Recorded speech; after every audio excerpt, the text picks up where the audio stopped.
কাটতে হবে বড় বড় এবার দেন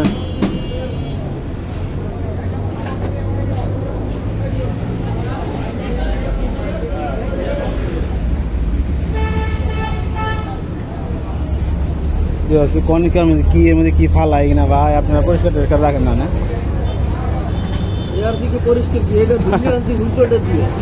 এটি ভিজে রাখ দিয়ে দেন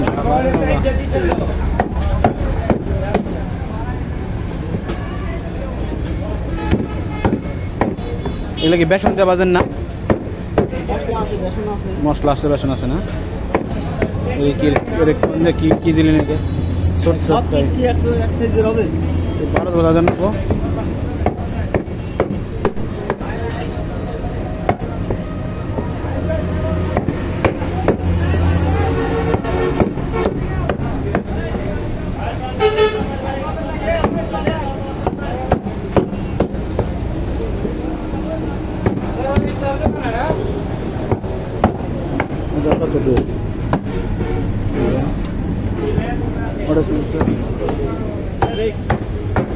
সবাই খায় না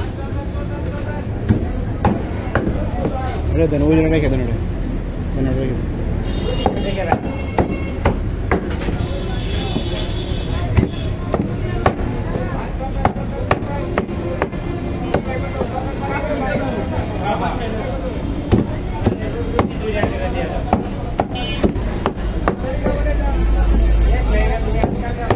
এরকম ভাবে গরুর মাংস কাটা হয় আর এখানে মুরগি কাটা হয় তাপ তৈরি করা মূল কার্যক্রম এখানে করা হয়।